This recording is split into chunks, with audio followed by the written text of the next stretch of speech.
사무엘하 8장 1절 말씀 한 번 더 살펴보도록 합니다. 다 같이 읽습니다. 그 후에 다윗이 블레셋 사람들을 쳐서 항복을 받고 블레셋 사람들의 손에서 메덱 암마를 빼앗으니라. 아멘. 사무엘하 8장 1절 말씀 제목 메덱 암마라는 말씀의 제목입니다. 오늘은 메덱 암마에 관련된 이야기를 가지고 같이 말씀을 나누도록 하겠습니다. 다윗이 유다의 왕이 되고 나서 이 나라 또 주변의 여러 부족들하고 함께 더불어 전쟁을 하게 됩니다.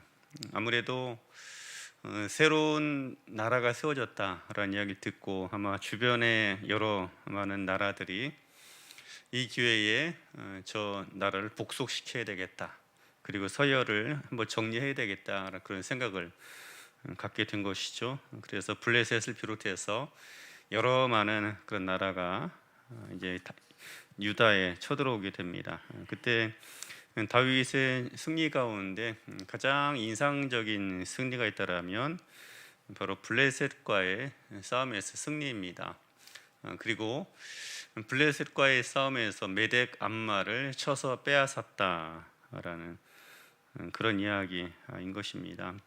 이것이 아마 다윗의 싸움 속에서 나타났던 가장 큰 어떤 장점, 아니 가장 큰 전적 중이 아닐까라고 생각을 하게 됩니다. 왜 그런가 하면 메덱 암마라는 것은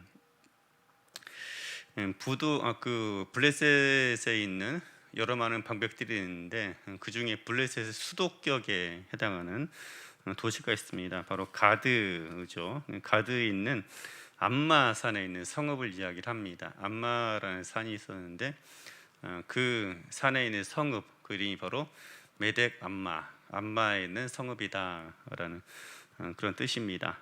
그런데 이 메덱 암마가 어딘가면 요압과 아비세, 아브넬이 싸웠던 곳도 이제 암마산 근처고, 또 암마산 근처에는 블레셋의 상비군 수비대가 있었습니다. 그리고 암마산 자체가 매우 높은 장소에 있었던 곳입니다. 그래서 그곳에서 이스라엘을 내려다보면서 또 그들을 통치하고 다스렸던 그 중요한 요충지가 되었던 것입니다. 사무엘서에 보면은 당시 이제 사울 왕 시절에 대해 이야기하기를 이스라엘에 대장장이가 없었다. 그래서 농기구들을 벼리거나 할 때는 블레셋 사람들이 내려갔다라고 이야기를 합니다. 그 당시 이스라엘 같은 경우는 사울 왕 시절까지 아마 청동기 시절이 되었을 것입니다. 그리고 이제 금속 병용기죠. 청동기나 철기를 사용한다고 해서 석기를 자체를 사용하지 않는 것은 아닙니다. 왜냐하면 지금이야 뭐 철기가 너무나 당연한 것이지만 당시에는 아주 부자들, 돈이 많은 사람들, 권력 있는 사람들만은 금속 부지를 사용할 수가 있는 것이죠. 그러다 보니까 이제 이스라엘에 농기구를 만들고 할 때 대부분 아마 그 석기를 사용했을 것입니다. 그리고 아주 간혹 드물게 청동기를 사용하는 경우가 있긴 한데 그것은 약간 무르기 때문에 그래서 농기구를 잘 사용하기가 어려웠던 것입니다. 그래서 대부분 이스라엘 사람들은 철을 구경하기조차도 쉽지가 않았던 것입니다. 그런데 블레셋 같은 경우는 이미 철기 문명을 가지고 있었던 것입니다. 그러다 보니까 블레셋과의 싸움에서 이스라엘이 참 견디기가 어려웠던 것입니다. 그리고 이제 블레셋이 철기 기술을 전수해 주지도 않고, 그리고 더 나가서 이스라엘에 대장장이가 있는 것 자체를 허락을 하지 않았습니다. 지금은 대장장이 어떻게 생각하는지 모르겠지만 과거 당시만 하더라도 정말 고급 기술을 가지고 있는 그런 사람들이죠. 그러니까는 이런 한 가지 측면만 보더라도 이스라엘이 블레셋의 많은 내정 간섭을 받고 있었고, 실질적 어떤 그 블레셋의 강력한 통치 앞에 어느 정도 다스림을 받고 있었다라고 볼 수가 있는 것입니다. 바로 그 블레셋의 간섭의 통로, 그리고 블레셋의 압제의 통로가 되었던 것이 바로 메덱 암마였던 것입니다. 이스라엘 입장에서는 눈의 가시였고 블레셋에 있어서는 너무나 중요한 그런 성읍이 되었던 것입니다. 바로 그 메대 감마를 다윗이 쳐서 빼앗았다라는 것이죠. 그것이 너무나 중요하고 이스라엘 입장에서 볼 때 너무나 신이 나는 그런 일이었던 것입니다. 그래서 블레셋과 싸워서 메대 감마를 쳐서 빼앗았다는 그 전적을 이야기를 하고 있는 것입니다.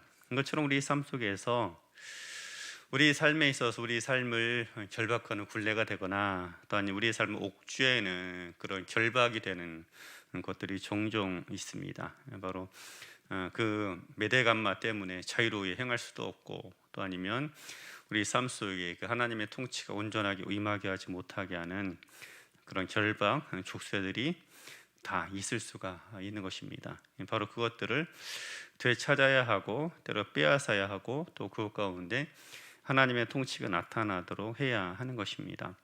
말하자면 다윗이 그것을 이루었다, 성취했다라는 것을 말씀을 하고 있는 것이죠. 그리고 이 다윗이 메대 감마를 빼앗았다라는 것에 또 다른 의미가 있습니다.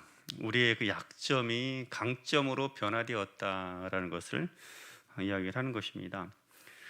예전에는 메대 감마가 블레셋의 소유였을 때는 이스라엘이 참 괴로웠죠. 그곳에서 이스라엘 사람들이 행하는 모든 일들의 정보를 수집하고 그들을 다스리는 압제의 통로가 되었던 것입니다. 그런데 이제 다윗이 메대 감마를 차지하고 나서 그 입장이 완전히 바뀐 것입니다. 예전엔 이스라엘 사람들을 통제하는 수단이 되었던 성읍이라면 이제는 오히려 블레셋 사람들을 통제하는 그 수단이 된 것입니다. 거꾸로 입장이 바뀌어지게 된 것이죠. 이전까지는 이스라엘의 굴레가 되었더라면 이제부터는 블레셋의 굴레가 되었던 것입니다. 이처럼 놀라운 반전의 역사를 이야기하고 있고 상징하고 담고 있는 것이 바로 메대 감마일 것입니다. 우리가 살다 보면 우리 삶 속에 정말 약점이 되는 부분들, 치명적 약점, 결함이 되는 것들이 종종 있습니다. 그런데 이것들이 언제까지 우리에게 있어서 약점이 되거나 결점이 되지 않습니다. 때로 그것이 오히려 우리의 강점이 되거나 우리의 자랑거리가 될 수도 있는 것입니다. 과거에는 메대 감마 때문에 살 수 없었고 그 성읍만 바라봐도 기가 눌리고 살아갔던 것입니다. 그런데 이제는 그 메대 감마를 바라볼 때마다 사람들이 어깨가 펴집니다. 왜냐하면 그것으로 인해서 오히려 자신들의 대적 블레셋을 감시할 수 있고 그들을 통치할 수 있고 관할을 할 수 있게 되었던 것입니다. 이것처럼 우리의 삶 속에 약점이나 결함 같은 것들이 종종 있을 수가 있습니다. 그런데 그것들이 이제는 약점이 아닌 장점이 되고 강점이 되고 우리의 삶을 복되게 하는 중요한 통로로 변화될 수 있다라는 것들을 말씀하고 있고 이야기를 하고 있는 것입니다. 그러면 이 다윗의 다스림 시절 속에 과연 어떻게 해서 이런 놀라운 반전의 역사가 나타나게 되었겠습니까? 여기에 두 가지 원리가 있습니다. 같으면서도 다른 원리죠. 하나는 무엇인가 하면 하나님과의 연합, 하나님과의 동행인 것입니다. 다윗과 사울 시대에 완전히 다른 부분이 있다라면 하나님과의 연합입니다. 사울이라고 해서 다윗에 비해서 능력이 부족하거나 다른 부분이 크게 뒤떨어졌던 것이 아닙니다. 오히려 외적인 형태로 보면 개인의 어떤 모습이나 내용만 보면 사울은 다윗보다 더 왕처럼 보이고 훌륭해 보입니다. 그에 비해서 다윗은 아직까지 한참 부족한 그런 사람이죠. 그리고 실제로 그 사울이 왕에 오를 때만 하더라도 사람들이 그의 겉모습을 볼 때 이스라엘에 사울 같은 사람이 없었다라고 이야기할 정도로 대단한 그런 사람이었습니다. 그에 비해 다윗은 별로 볼품이 없는 그런 사람이었던 것이죠. 요나단이 다윗을 보았을 때 그의 얼굴이 붉었다라고 이야기를 하고 있는데 이것은 다윗에 대한 칭찬의 말이 아닙니다. 보통 그 얼굴이 붉다라는 것은 여인에 대한 그런 평가를 할 때 많이 사용되었던 언어들 가운데 하나이기 때문입니다. 말하자면 다윗은 오히려 여성스러웠다라는 것이죠. 지금이야 남성스럽고 여성스럽고 또 보이시한 여성의 모습, 또 여성스러운 남성의 모습, 혼재돼 있어서 무엇이 좋다 나쁘다 말할 수 없죠. 그리고 그것 가지고 말하는 것 자체가 굉장히 위험한 그런 표현이곤 합니다. 그런데 과거 당시에 사람의 얼굴이 붉었다, 특별히 남성의 얼굴이 붉었다라는 것은 그가 어떤 용사로서였던 능력, 특질들을 가지고 있지 못했다라는 그런 표현이기도 한 것입니다. 그래서 오죽하면 요나단이 다윗을 좋아했다라고 이야기할 때 그 둘의 관계를 동성연애 관계자가 아니냐 그렇게 말할 정도로 그 무리한 추정을 하는 그런 경우들도 있습니다. 그만큼 다윗은 용모가 여성스럽고 또 그런 모습이었다라고 이제 표현하기도 하는 것입니다. 여러 가지 많은 것들을 이야기 종합적으로 해볼 때 다윗은 사울에 비해서 여러 가지로 많이 부족한 점이 많았던 사람이었던 것이 틀림없습니다. 그런데 그가 사울과 완전히 달랐던 부분 가운데 하나가 있다면 그는 하나님과 온전히 동행하는 그런 삶이었다라는 것이죠. 그가 목동 시절에 또 곰이나 사자와 싸워 이겼던 그 무용담을 왕에게 고백한 적이 있습니다. 내가 저 블레셋 사람과 싸워 이길 수 있습니다. 그 증거가 있는데 곰하고 사자하고도 싸워서 이긴 적이 있다고. 그럼 너가 과연 어떻게 해서 그들과 싸워서 이길 수 있었겠느냐? 다윗이 한마디를 더 합니다. 하나님이 나와 함께 하심으로, 하나님께서 나를 붙들어 주심으로 내가 능히 그 대적들을 감당했다라는 것입니다. 이 말 한마디가 그 전장에 있었던 수많은 사람들과 다윗 하나하고의 완전히 대비되는 그런 부분입니다. 거기에 수많은 이스라엘에 소집된 군인들이 있었습니다. 그리고 그들을 관할하는 사울 왕과 그의 군대 장관들이 있었습니다. 애석하게도 그 수많은 사람들 중에서 하나님과 연합하고 동행하는 사람이 한 명도 없었던 것입니다.